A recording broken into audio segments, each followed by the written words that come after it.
Hello guys, இன்னைக்கு editorial class நேற்று பொருளில் சரியா கொஞ்சம் விட்டு பார்ப்போம் அப்படின்ட்டு தான், வேறு ஒன்றும் கிடையாது. பட்டு போட்டுருவோம் சரியா, கண்டிப்பாக 20 days இந்த மந்த் போட்டுருவோம். பட் உங்கள் சப்போர்ட் கண்டிப்பாக வேணும். நான் ஒரு 15 minutes முடிக்கணும்னு நான் சொல்லுவேன், ஆனால் 30-40 நிமிஷம் ஆயிரும். ஏன்னா சில இடங்களில் எக்ஸ்பிளைன் பண்ணுறதுக்கு கொஞ்சம் டைம் எடுக்கும். ஸோ உங்களுக்கு எது ப்ரிஃபர் பண்ணுறீங்க அப்படிங்க சொல்லுங்கள். 15 minutes கண்டிப்பாக முடிச்சிருங்க அப்படின்னா 15 minutes போதும் அப்படின்னு சொல்லுங்கள். இல்லை லாங்காக போனால் பரவாயில்லன்னா லாங்காக போனால் பரவாயில்லன்னு சொல்லுங்கள் சரியா. உங்கள் ப்ரிஃபரன்ஸ் எது அப்படிங்கிறத கண்டிப்பாக எனக்கு தெரிவியுங்கள். அதே மாதிரி எல்லாத்துக்குமே சம்மரி மொத்தமாக எழுதணும். மந்த் எண்டில் எனக்கு தந்தால் போதும். நம்மளுடைய டெஸ்ட் பேட்சை ஆக்சுவலாக திருப்பி நம்ம ரீஓப்பன் பண்ணியிருக்கோம், வேணும்னா நீங்கள் யூஸ் பண்ணிக்கோங்க. வாங்க கதைக்குள்ளே போகலாம். Policy missteps on the government's handling of India's fuel crisis. So பேசிக்காக இந்தியாவுடைய ஃபியூவல் கிரைசிஸை பற்றி தான் பார்க்க போகிறோம். இது கொஞ்சம் உங்களுக்கு நல்லா கொஞ்சம் இன்ட்ரெஸ்டிங்காக இருக்கும் சரியா. ஸோ இந்தியாவில் ஒரு ஃபியூவல் பற்றாக்குறை வருது. ஏன் அப்படின்னா ஈரானில் போர் நடக்குது. ஈரான்லேருந்து நம்ம ஆயில் வாங்குகிறோம். ஈரான்லேருந்து ஆயில் வச்சு தான் இந்தியா என்ன பண்ணிகிட்டு இருக்குது, அதோடைய ஃபியூவல் டிமாண்ட்ஸ், எல்பிஜினாலும் சரி, ஃபியூவல் டிமாண்ட்ஸ்னாலும் சரி, பெட்ரோல் டீசல்னாலும் சரி, அந்த டிமாண்ட்ஸை ஃபுல்ஃபில் பண்ணிகிட்ருக்கு. அப்போ ஆயில் வரல அப்படின்னா எல்பிஜி அண்ட் ஃபியூவல் டிமாண்ட்ஸு பூர்த்தி செய்ய முடியாது. அப்போ மக்கள் மத்தியில் ஒரு பதட்டம் இருந்துக்கிட்டே தான் இருக்குது. ஸோ இந்தியா தான் அலோவ் பண்ணுது. என்னது, பேனிக்கை அலோவ் பண்ணுறது இந்தியா தான். எதுக்கு மேலே பேனிக்கு, எதில் பேனிக் இருக்குது, ஃபியூவல் அவைலபிலிட்டி மேலே ஒரு பேனிக் இருக்குது. அதை ஸ்ப்ரெட் பண்ணுறதுக்கு இந்தியா அலோவ் பண்ணுது. ஸோ பேசிக்காக இந்தியாவை நெகட்டிவ் டேர்மில் காமிக்காரு. இந்தியா அப்படின்னா இந்தியாவுடைய கவர்னன்ஸு பேனிக்கை ஸ்ப்ரெட் பண்ண அலோவ் பண்ணுறாங்க அப்படிங்கிற மாதிரி சொல்கிறாரு.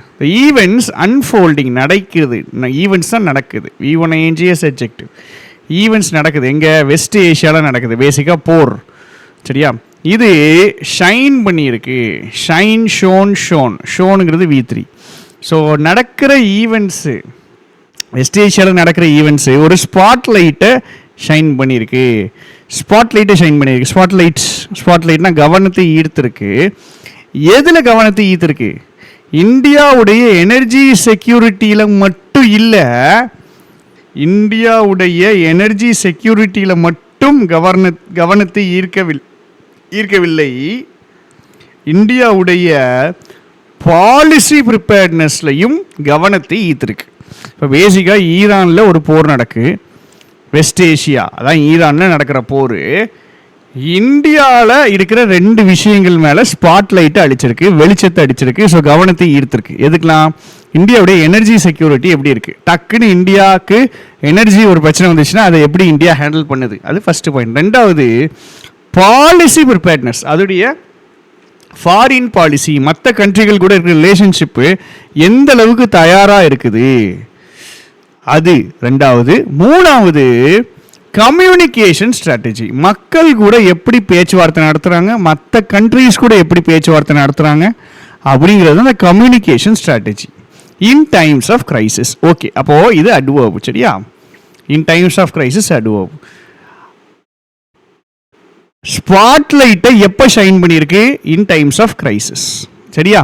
ஸ்பாட்லைட் எதுக்கு மேலே ஷைன் பண்ணியிருக்கு, எனர்ஜி செக்யூரிட்டி மேலே மட்டும் கிடையாது, பாலிசி ப்ரிப்பேர்ட்னஸ்லையும் சரி, கம்யூனிகேஷன் ஸ்ட்ராட்டஜிலையும் சரி, இந்த எல்லா விஷயங்கள் மேலேயும் ஒரு ஸ்பாட்லைட் அடிச்சிருக்கு.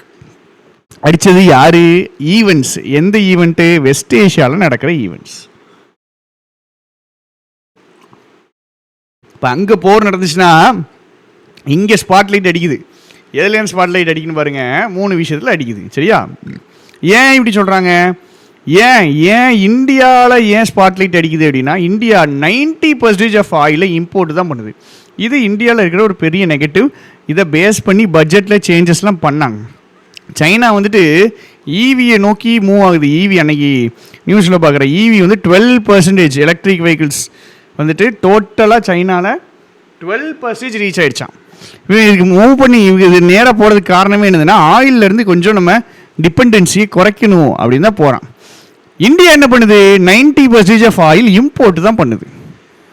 இப்போ 90% இம்போர்ட் பண்ணும்போது இயல்பு தான், இயற்கை தான். எது இயற்கை, தட் நார்மல் கன்ஜங்ஷன். எது இயற்கை, ஏதாவது ஒரு இடையூறு வந்துருச்சு அப்படின்னா யாருக்கு, சப்ளை செயினை நம்மளுக்கு யார் கொடுக்கானோ, எவன் நம்மளுக்கு எந்த பொருள் கொடுக்கானோ அதான் சப்ளை செயின். சரியா?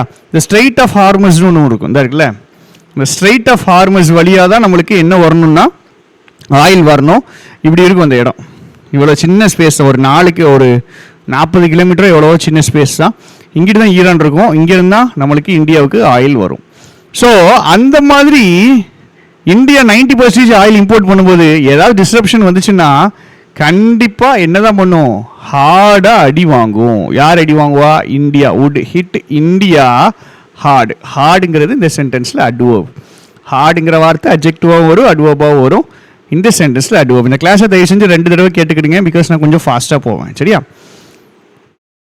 அப்போது அங்கே நடக்கிற ஈவெண்ட்டு ஸ்பாட்லைட் அடிச்சிருக்கு இந்தியாவுடைய 3 விஷயங்கள்: energy security, policy preparedness, communication strategy. India 90% oil import பண்ணுது, இயல்பு தான். 90% இம்போர்ட் பண்ணும்போது ஏதாவது பிரச்சனை வந்துச்சுன்னா கண்டிப்பாக பயங்கர அடி விழுந்தான். ஸ்ட்ரெயிட் ஆஃப் ஹார்மஸ் வந்துட்டு ரொம்ப முக்கியம், பர்டிகுலராக பார்த்தீங்கன்னா முக்கியம். இதில் இந்த சப்ளை செயினில், எந்த சப்ளை செயினில் இந்த இருக்குல்ல, இப்போ பிரச்சனை வரக்கூடிய இந்த சப்ளை செயினில். Okay, government to the government's credit. கிரெடிட்னா பாராட்டுறதுன்னு சொல்கிறாங்க. கிரெடிட்னா எனக்கு வர்ற ஒரு விஷயம். சரியா? கிரெடிட் டெபிட் தெரியுங்களா? கிரெடிட் ஆகிருக்குன்னா எனக்கு வருது. கவர்மெண்ட்டுக்கு பாராட்டு வருது. கவர்மெண்ட்டை எதில் பாராட்டலாம் அப்படின்னா, இது கவர்மெண்ட்டு தான். இட்டு நான் government has been trying. Government தான் என்ன பண்ணிகிட்டு இருக்கு? ட்ரை பண்ணிகிட்டு இருக்குது. எதுக்கு ட்ரை பண்ணிகிட்டு இருக்கு? எதுக்கு ட்ரை பண்ணிட்டு இருக்குது? குறைக்கிறதுக்கு ட்ரை பண்ணிட்டு இருக்குது. எதை குறைக்கணும்? இந்தியாவுடைய ஆயில் இம்போர்ட் டிபெண்டன்ஸ். இந்தியாவுடைய ஆயில் இம்போர்ட் டிபெண்டன்ஸ். அப்போ இந்தியாவுடைய ஆயில் வந்துட்டு வெளிநாட்டில் இருந்து வரணும் அப்படின்னு நம்ம டிபெண்ட் பண்ணியிருக்கோம்ல, அதை குறைக்கிறதுக்கு கவர்மெண்ட்டு ட்ரை பண்ணிட்டு தான் இருக்குது. ஸோ இது ஒரு பாராட்டத்தக்க விஷயம். கரண்ட்டாக 90% மேலே இம்போர்ட் பண்ணுறோம், அது பிரச்சனை இருக்குன்னு கவர்மெண்ட்டுக்கு தெரியும், அதை குறைக்க ட்ரை பண்ணிட்டு தான் இருக்குது. எப்படி ட்ரை பண்ணுது? குறைக்க ட்ரை பண்ணுது. ஓகே, ஏதாவது பிரச்சனை வந்துச்சுன்னா நம்மளுக்கு பயங்கர பாதிப்பு வரும்னு தெரியும். ஏன்னா 90% இம்போர்ட் பண்ணுறோம். ஸ்ட்ரெயிட் ஆஃப் ஹார்மஸ் தான் அதில் ரொம்ப முக்கியமான ஒரு பாயிண்ட்டு. கவர்மெண்ட்டை பாராட்டணும், அது வந்து குறைக்க ட்ரை தான் பண்ணுறாங்க. எப்படிங்க ட்ரை பண்ணுறாங்க? எப்படி ட்ரை பண்ணுறாங்க அப்படின்னா, ஆயில் டிபெண்டன்சியை குறைக்கணும். அப்போது எத்தனை நாளுக்கு புஷ் பண்ணுங்க, எத்தனை நாளுக்கும் பயோஃபியூவலுக்கு புஷ் பண்ணுங்க. அது எத்தனை நாளுக்கும் பயோஃபியூவலுக்கும் பட்ஜெட்டில் காசு ஒதுக்குறாங்க அப்படின்னாலோ, கவர்மெண்ட் ஸ்டெப் எடுக்காங்க அப்படின்னாலோ, அதுக்கு என்ன அர்த்தம்னா ஆயிலிருந்து தள்ளி போக பார்க்குறாங்கன்னு அர்த்தம். சரியா? ஆயிலிருந்து தள்ளி போக பார்க்குறாங்க. இப்போ எத்தனை நாளுக்கும் பயோஃபியூவலுக்கும் புஷ் பண்ணுறது தான் ஸ்டெப் இன் திஸ் டைரக்ஷன்னா எந்த டைரக்ஷன்? ஆயில் இம்போர்ட் டிபெண்டன்ஸை குறைக்கிற டைரக்ஷன். ஆயில் இம்போர்ட் டிபெண்டன்ஸை குறைக்கக்கூடிய ஒரு டைரக்ஷன். சரியா? ஸோ இந்த 2 விஷயத்தை நோக்கி போகிறோம். அது ஆயில் இம்போர்ட் டிபெண்டன்ஸை குறைக்கிறதுக்கான டைரக்ஷனில் போகிறோம். இந்த 2 விஷயத்தையும் அடாப்ட் பண்ணுறதை ஸ்மூதன் பண்ணணும். Smoothening what their adoption. இந்த 2 விஷயத்தை அடாப்ட் பண்ணுறதை ஸ்மூதன் பண்ணணும். இது ஒரு முக்கியமான பாலிசி ப்ரையாரிட்டியாக இருக்கணும்னு. இது என்னவா இருக்கணுமா? Policy priority. முன்னாடியே பார்த்தால பாலிசி ப்ரிப்பேர்ட்னஸ். இப்போ எனர்ஜி செக்யூரிட்டி இல்லை. எப்படி எனர்ஜி செக்யூரிட்டி இல்லை? அதுதான் சொன்னோம். எனர்ஜி செக்யூரிட்டி இல்லைன்னா எப்படிதான் இல்லை?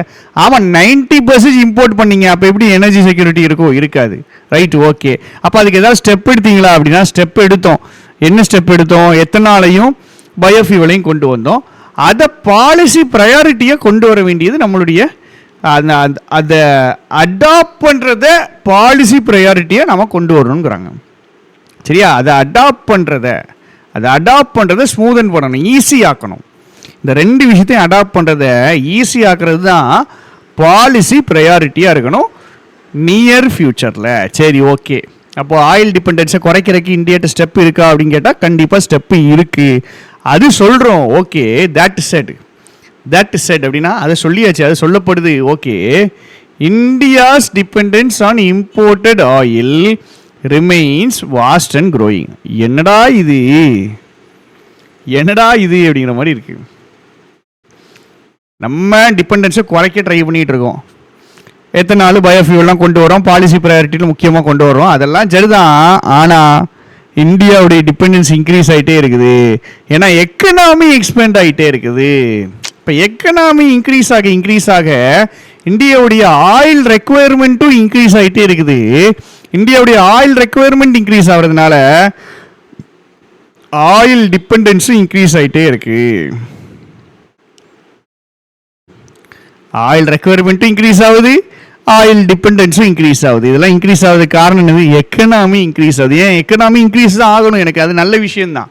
எனக்கு எக்கனாமி இன்க்ரீஸ் ஆனால் எனக்கு க்ரோத் இருக்குது. ஆனால் க்ரோ ஆக ஆக ஆக எனக்கு ஆயில் ரெக்குவயர்மெண்ட்டும் ஆயில் டிபெண்டன்ஸும் அதிகமாகிட்டே இருக்குது. குறைக்க ட்ரை பண்ணுறேன், குறைக்க கஷ்டமாக இருக்குது. இப்போ என்ன சொல்கிறாங்க? அதனால் தேர்ஃபோர் கன்க்ளூஷன், அதனால் ஸ்டெப்ஸ் எடுக்கீங்க பார்த்தீங்களா? ஸ்டெப்ஸ் எந்த மாதிரி ஸ்டெப்ஸ் எடுக்கீங்க?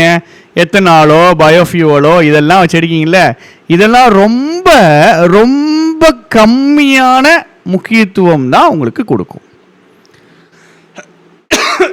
Significance importance. சரியா? ஸோ ஒரு ஸ்ட்ராட்டஜியில் பாலிசி ப்ரையாரிட்டி இருக்குல்ல, இந்த பாலிசி ப்ரையாரிட்டியில் இதை அடாப்ட் பண்ணால் கூட இந்தியாவுடைய எக்கனாமி க்ரோ ஆகும்போது ஆயில் ரெக்குவயர்மெண்ட் இன்க்ரீஸ் ஆகுது. அதனால் இந்த எத்தனால் பயோஃபியூல் பிளெண்டிங் இதெல்லாம் நீங்கள் கொண்டு வர்றதெல்லாம் ஓகே தான், ஆனால் ரொம்ப கம்மியாக தான் இதுக்கு முக்கியத்துவம் இருக்கும் அப்படிங்கிறாங்க. சரியா? ரொம்ப கம்மியாக தான் இதுக்கு முக்கியத்துவம் இருக்கும். எதுக்கு? எத்தனாலுக்கோ பயோஃபியூல் பிளெண்டிங்க்கோ. ஏன் அப்படி?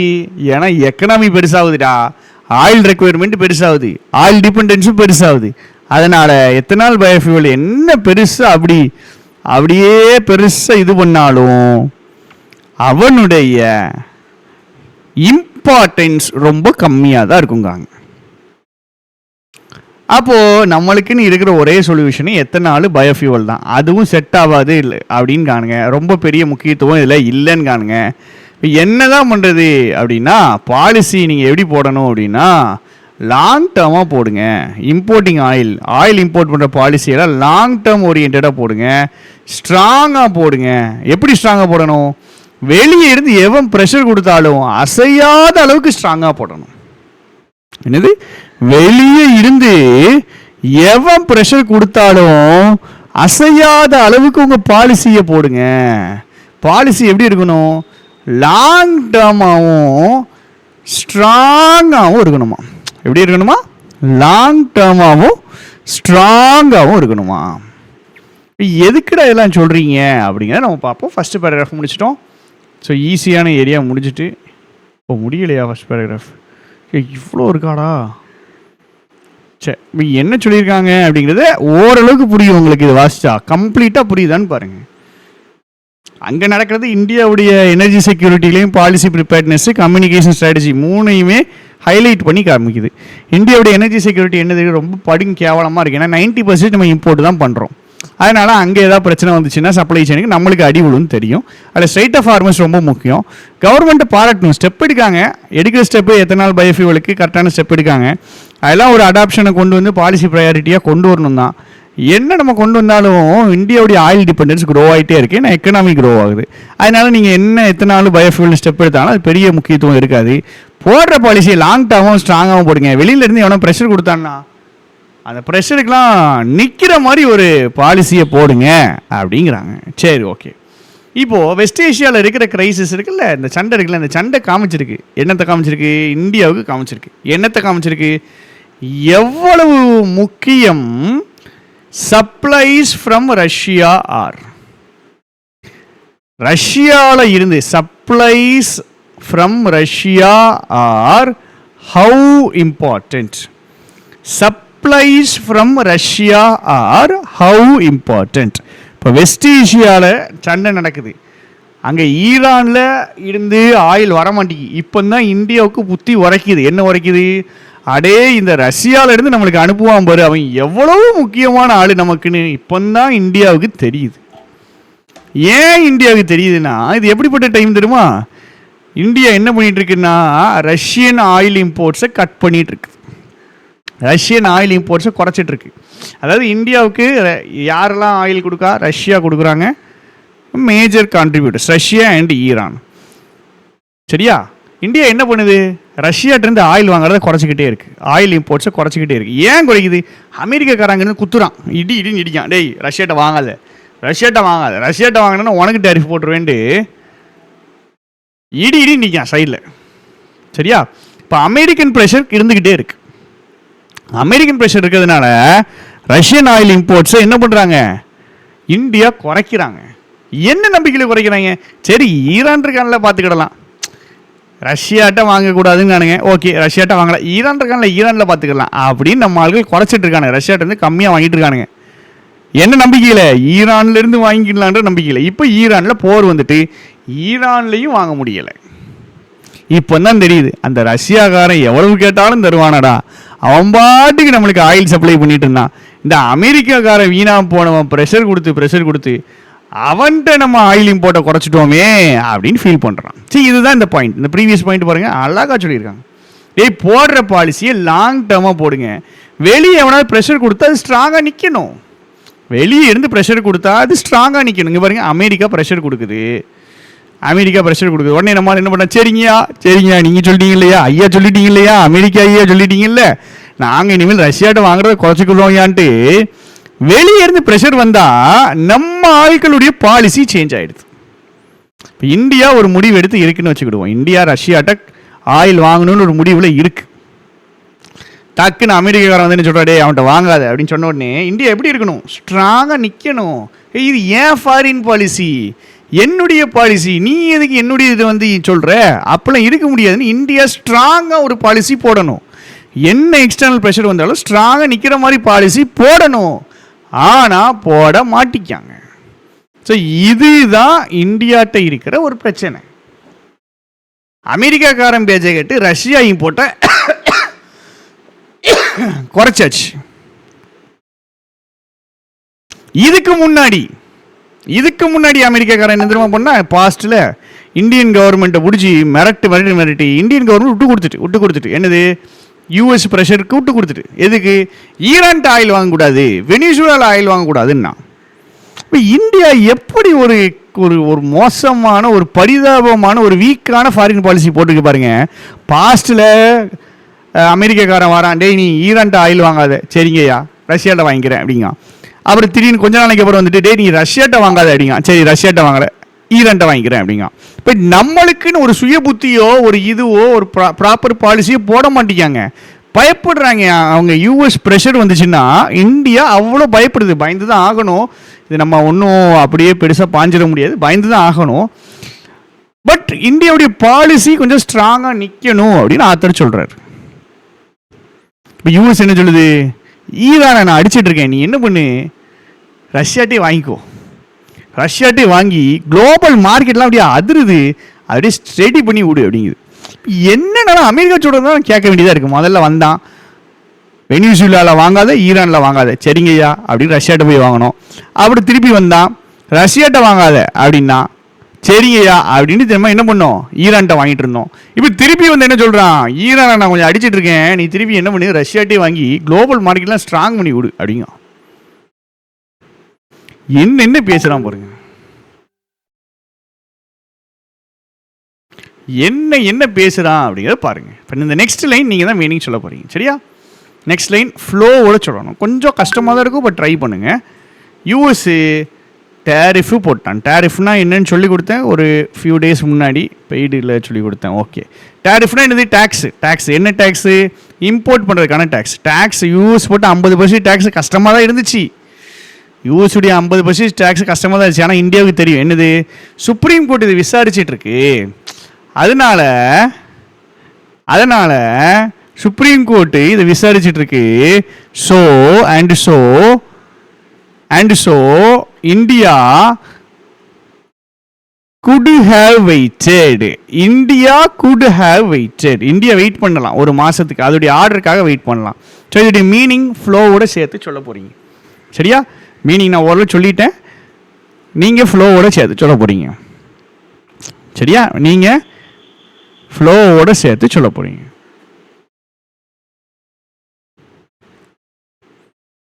இப்போ இருக்கிறபடி பார்த்தோம் அப்படின்னா இந்தியாவுக்கு ரஷ்யன் ஆயிலில் டிஸ்கவுண்ட்லாம் கிடைக்காது. அவன்கிட்ட போயிட்டு முதல்ல வாங்கிட்டு அப்புறம் திரும்ப வாங்காமல் திருப்பி போய் வாங்கினா அவன் டிஸ்கவுண்ட்டாக கொடுப்பான், வாயில் குத்து தான் கொடுப்பான், டிஸ்கவுண்ட் தர முடியாது கிளம்பு அப்படின்ட்டுருவான். இந்தியா வீணடிச்சிட்டு, என்னது ரஷ்யாவுடைய நம்பிக்கையை வீணடிச்சிட்டு யூஎஸ்லேருந்து நம்மளுக்கு இருக்கிற மரியாதையும் குறைஞ்சிக்கிட்டே இருக்குது.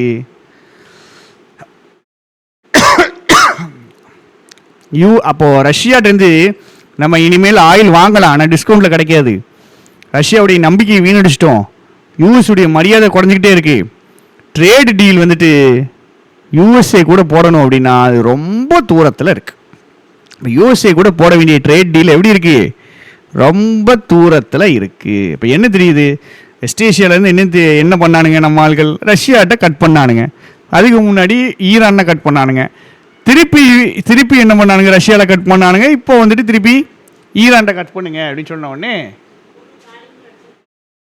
கேட்டுச்சு, எந்த வீடுன்னு தெரியல,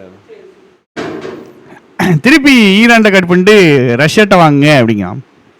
சரின்னு ரஷ்யாட்ட இப்போ நம்ம ஆள் வாங்க போனால் அவன் டிஸ்கவுண்ட் தர மாட்டேன்னு அடின்னு அடிச்சு நம்பிக்கையெல்லாம் போய் அமெரிக்காக்காரன் ஐயா டீல் ஏதாவது பேசி நீங்கள் சொல்கிறத நான் கேட்டுருக்கோன்னா அவனும் டீலுக்கு வர மாட்டேங்க. எல்லா பக்கத்துலையும் பார்த்தீங்கன்னா இந்தியாவுக்கு கொஞ்சம் அடி விழுந்துச்சு.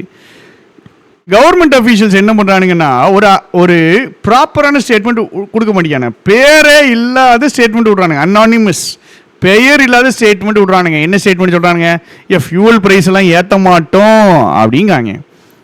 Will not be hiked passive wise, fuel ப்ரைஸ்லாம் ஏற்ற மாட்டோம், ஆயில் ப்ரைஸ் அதிகமாயிட்டாங்க, அங்கே ஈரானில் ஆயில் வரல, இப்போ டிமாண்டு அதிகமாயிட்டு, ஆயிலுக்கு டிமாண்ட் அதிகமான ப்ரைஸ் அதிகமாயிரும்.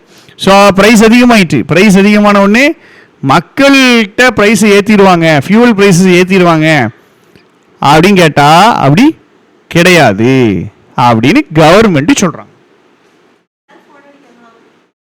இந்த போவோம் நாளைக்கு கன்னியூ பண்ணிடுவோம்.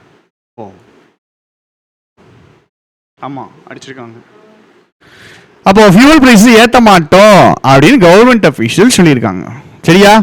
ஃபியூவல் ப்ரைஸஸ் ஏற்ற மாட்டோம், ஆயில் ப்ரைஸ் அதிகமாகிடுச்சு, அதுக்கு நாங்கள் ஃபியூவல் ப்ரைஸஸ் எல்லாம் ஏற்ற மாட்டோம்னு கவர்மெண்ட் அஃபீஷியல்ஸு அனானிமஸாக தான் சொல்கிறானுங்க. இது பொலிட்டிக்கல் தேவையாக தான் இருக்குது, ஒரு தார்மீக அவசியம், ஒரு மாரல் நெசசிட்டி, ஒரு மாரல் தேவையாக எந்த அளவுக்கு இருக்குதோ அதே அளவுக்கு ஒரு பொலிட்டிக்கல் நெசசிட்டியாக இருக்குது.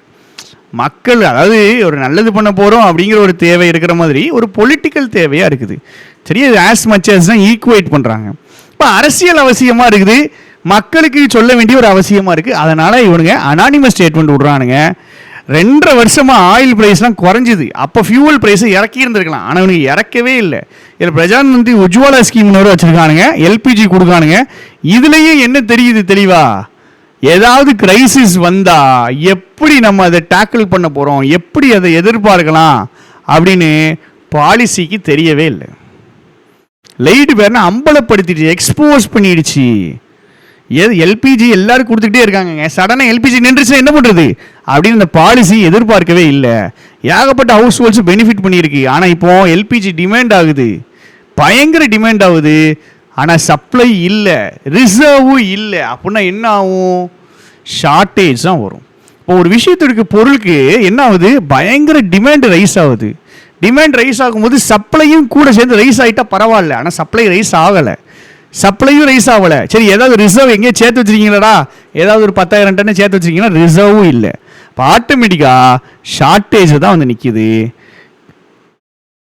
கடைசியாக பார்த்தீங்கன்னா இது எல்லாத்தையும் கவர்மெண்ட்டு மக்கள்கிட்ட சொல்லணும்ல, இப்படி பிரச்சனைகள் இருக்குன்னு மக்கள்கிட்ட சொல்லணும்ல. கம்யூனிகேஷன், இந்த 3வது பாயிண்ட், கம்யூனிகேஷன்.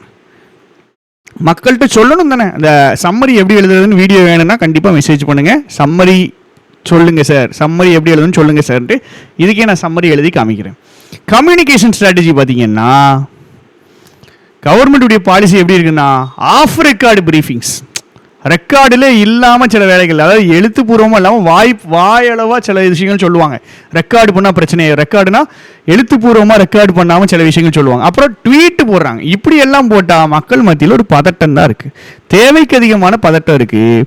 டியூஸ்டேல ஒரு மினிஸ்டர்ஸ்லாம் சேர்ந்து ப்ரெஸ் கான்ஃபரன்ஸ் நடத்துகிறாங்க, அதில் எந்த கேள்விகளையும் கேட்க விடலை. ஒரு கிளியரான பொறுப்பை ஏற்கக்கூடிய ஒரு கம்யூனிகேஷன் தேவை, ஆனால் அது மிஸ்ஸிங்காக இருக்குது. ஸோ கவர்மெண்ட்டுடைய கிரைசிஸை டீலும் பண்ண தெரில இவங்களுக்கு, அந்த கிரைசிஸுடைய கம்யூனிகேஷனும் சரியாக பண்ண தெரில. அப்போ அஃபீஷியலாக ப்ராப்பரான ஒரு கம்யூனிகேஷன் அங்கே இல்லை. சரியா? ஸோ இதுதான் சொன்னாங்க. லாஸ்ட் பேராகிராஃப் கொஞ்சம் ஃபாஸ்ட்டாக போயிட்டேன். எப்படி இருக்குது அப்படிங்கிறத சொல்லுங்கள். Thank you, tata, bye by.